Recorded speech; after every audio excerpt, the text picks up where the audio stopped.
Pada strategi hard power approach, BNN melakukan tindakan represif melalui aspek penegakan hukum yang tegas dan terukur dalam penanganan jaringan sindikat narkoba. Sepanjang tahun 2021, BNN telah mengungkap 85 jaringan sindikat narkoba baik nasional maupun internasional. Jaringan sindikat narkoba internasional paling banyak dibuka berasal dari Golden Triangle dan Golden Crescent.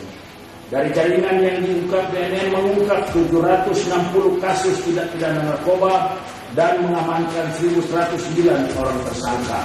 Barang bukti narkoba yang disita pada tahun 2021 adalah 3,31 ton metamfetamin atau sabu, 115,1 ton ganja, 50,5 hektar lahan ganja, dan 191.575 butir ekstasi. Dalam pengungkapan kasus tindak pidana narkotika, BNN juga mengungkap kasus tindak pidana pencucian uang (TPPU) yang berasal dari kejahatan narkotika. Dari 14 kasus TPPU yang diungkap dan 16 orang tersangka yang diamankan, BNN telah menyita barang bukti TPPU berupa aset dan uang tunai sebesar 108,3 miliar rupiah.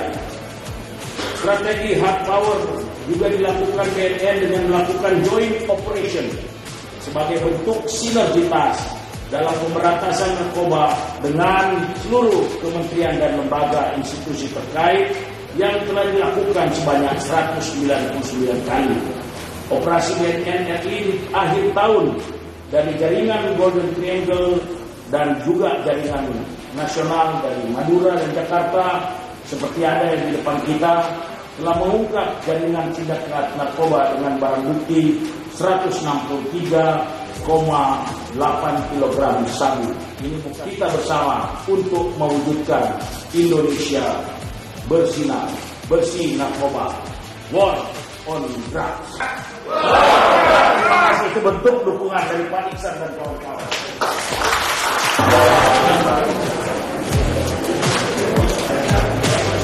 Jadi mudah-mudahan tahun depan justru tidak banyak yang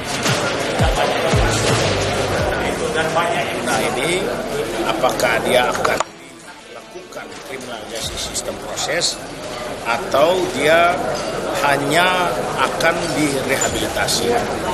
Kan tidak bisa serta-merta, jadi ada waktu tertentu kita harus bisa menilai apakah ini dimasuk dalam proses peradilan atau dia direhabilitasi.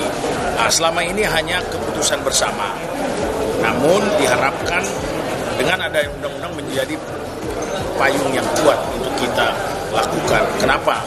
Karena tujuannya kita kan, saya selalu sampaikan, penyalahguna ini harus kita selamatkan. Dia juga harus kita selamatkan, walaupun harus dibedakan juga antara penyalahguna, addicted, dan pelaku tindak pidana narkotika sendiri yang merupakan yang disebut dengan victimless crime. Victimless, dia pelaku, dia juga korbannya. Gitu. Pertama-tama kita apresiasi atas kerja hebat, kerja cerdas, dan kerja berani BNN yang pada kepemimpinan Pak Petrus Golose ini mencanangkan yang namanya war on drugs.